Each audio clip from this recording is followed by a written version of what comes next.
So this is just going to be a quick guide to the def file system for paint jobs on owned trailers. Before I carry on, I apologise if you get any background noise in this video. I was previously using a microphone that was part of Logitech webcam, and the drivers have been causing issues with Windows, so I've gotten rid of the webcam since I only used it for the microphone, and the microphone, to be honest, was terrible. So I've purchased a cheap but dedicated microphone. It's not fully set up yet, so you might get a bit of background noise. You'll hear me on the keyboard and the mouse, so I do apologise for that, but this is essentially a first test video with the microphone. So there's two main ways to set up the def files. I'm going to be using my TNT skin, and I'm going to be using it on my custom trailer mod, which you can find on the Steam Workshop if you're interested. The TNT skin, so 1 and 2. Version 1 is possibly the most common version. I think a lot of people do it this way, but version 1 is not the way I would do it in general. It causes a lot more work for the skinner to do it this way. So we'll have a quick look. Just for reference, on the left hand side here, this folder is the main Paintjob folder for the def files, and then on the right hand side is the content of the Paintjob accessory folder. I'm not going to go into depth with the settings file. I think most people who do skins already understand all this by now, but the settings file, it's just your name, price, any unlock level you want to put in there, the icon, and your basic stuff like that. The main file, so you've got your accessory path here, the name of the skin goes here, the trailer name here, as I said, I'm using my custom trailer. The standard for SCS would be scs.box, and then the Paintjob moniker at the end there. The include line, this links directly to the settings SUI file here. So this file here should have the same name as whatever you put in here. Suitable for line is optional. In this case, I only want the TNT skin on the dry van. I don't want it on the curtain, walking floor, or reefer. You don't have to put that in there. Like I said, it is optional. You can also add in chassis types. So let's say you wanted to limit the skin to just the standard 3-axle chassis. You can put that in there for suitable for. Then you won't get it on the 2 axles, 4 axles, or any of the double trailers. Now for the most important part of this tutorial, and that is the paint job mask. I've seen other tutorials, both in video or in text, that do not include this line. One of those tutorials is actually on the SCS official forum, and I think what's happened is they've opened up the standard skin, the one that you can change the colour of in the SCS trailers, and because that one doesn't have a paint job mask, they've assumed that this line is an optional line. It is not. This line is mandatory.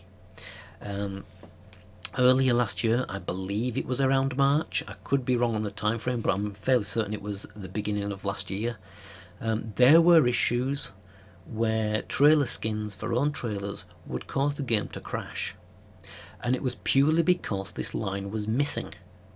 Now SCS became aware of the issue, and they put in a little fix to prevent the game from actually crashing, so it shouldn't crash anymore, but the issue is still the same, and it's because this line was missing. So always, always, always put the paint job mask line in for your skins. It might not really matter too much anymore because they prevented the crash, but at the end of the day, when you're making a mod, you need to make it correctly. Don't miss things out just because you can miss things out. Don't do it the easy way if the easy way isn't 100% correct, because going forward you don't know how that might affect the game. Different changes, different updates can potentially break, causing a crash. Save yourself the trouble, save yourself future hassle, just do it properly the first time. You know, I mean, yes, sometimes things change anyway, but you can just prevent yourself from having to do unnecessary things in the future, essentially. So the paint job mask line then, what do we put in here? Now for this example, you can see that it's the TNT skin. I think this is the most common way to do it. Version 1 is the most common way, but it's not necessarily the best way. And I'll show you why that is. Now, if we just go into the game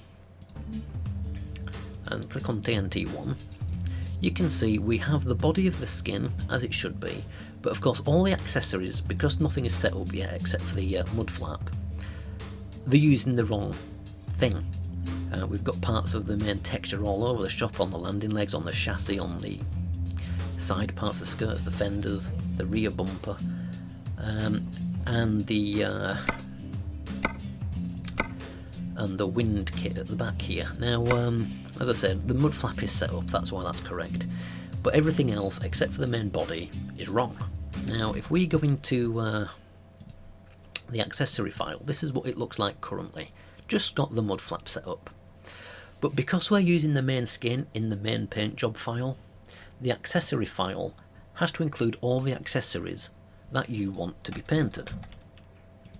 If we just copy this over and save, so we've still got the mud flaps, we've got two of my side skirts that are different colours to the main skin, but the majority is all under this one entry, which is orange.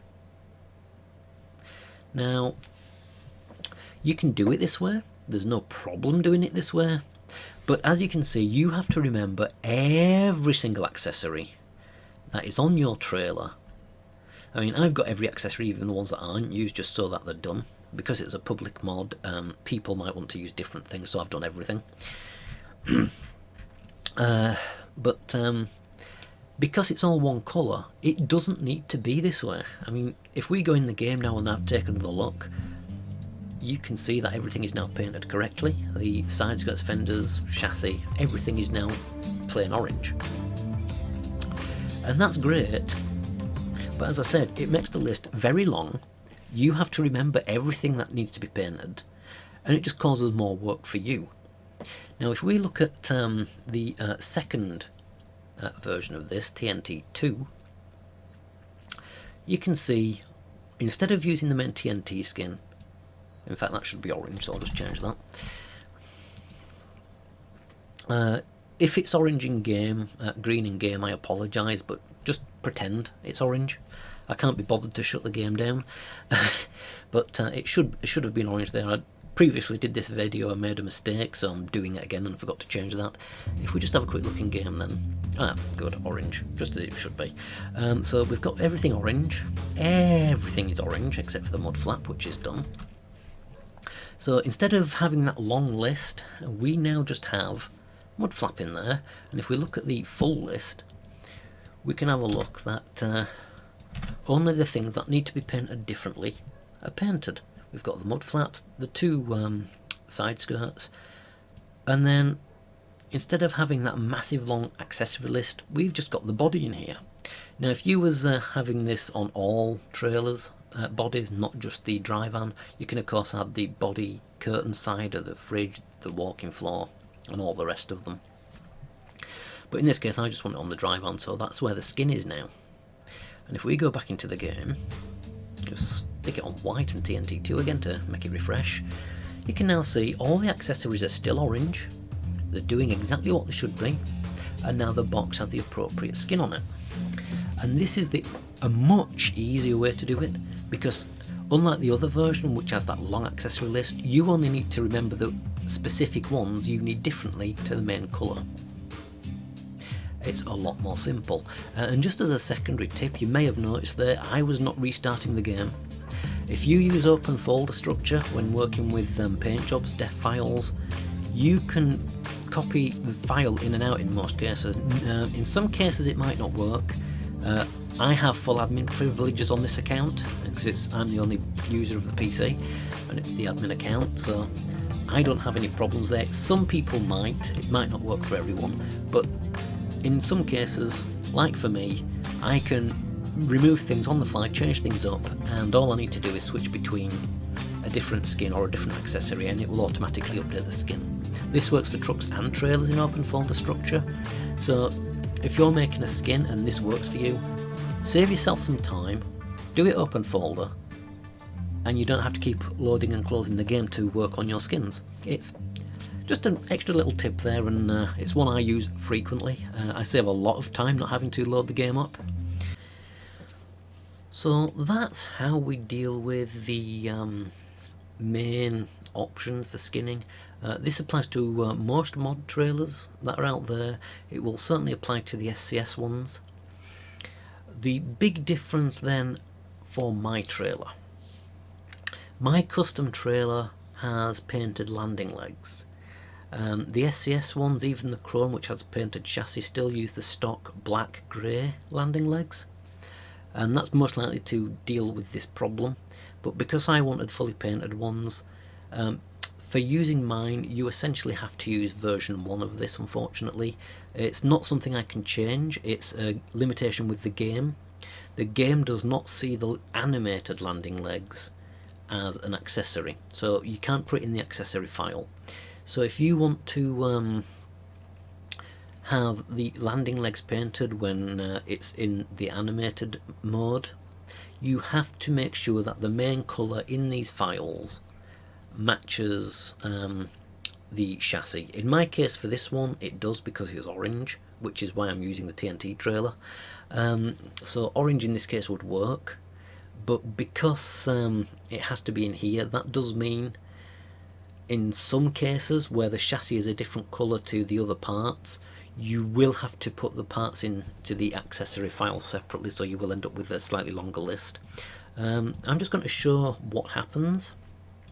If we have a look here, I'm going to swap this round.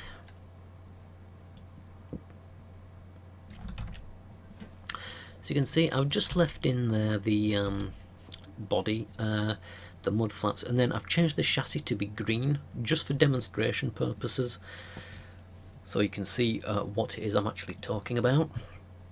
If we go into the game and change this around, you can see the chassis is now green and everything else is painted as it should be. Now if we buy this trailer,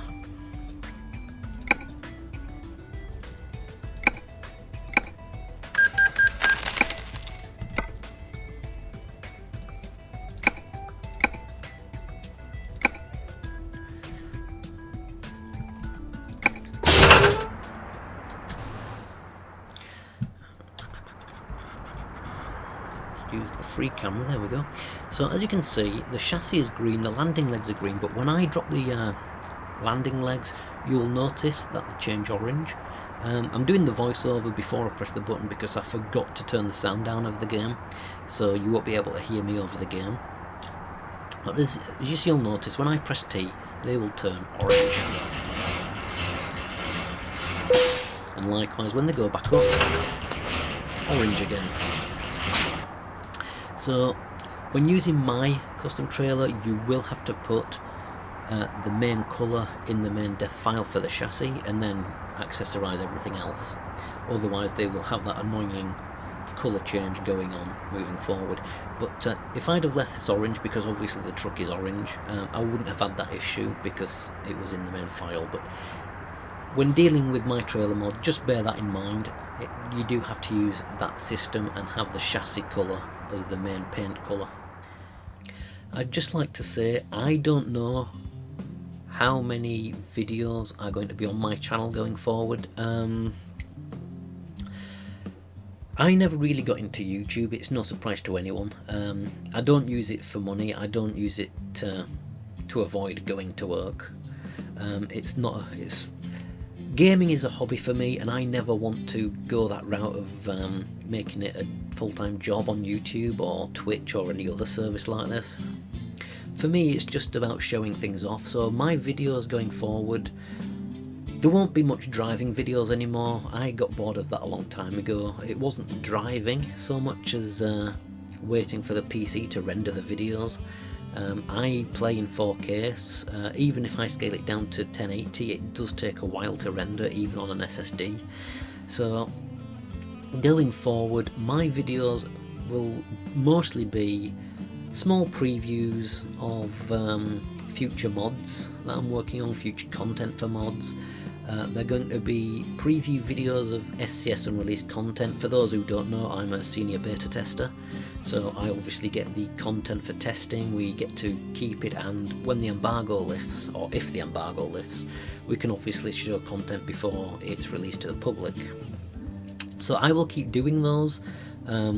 Most of my videos regarding future content are essentially drive-alongs with map mods, but every now and again I might show other DLC content if we're allowed to. Because YouTube is not a moneymaker for me, in the past when I was monetizing, I was maybe getting a total of 180, 190, 200 pound over the course of 3 to 5 years. I am not a big YouTuber as such. I don't have many subscribers, so for me it's not worth it. So going forward you will not find any ads on my videos. I've demonetized the channel. I don't see, because I'm not making much money from it, I don't want to force adverts on people unnecessarily. I don't like ads on videos I watch. I'm sure other people don't like ads on them, for those that don't actually have an ad blocker. So going forward, my channel is mostly going to be about just the games, showing off, previewing things, whether it's SCS content or my mod content. There may occasionally be other random things thrown in there, so if you're wondering why all the ads have gone, now you know.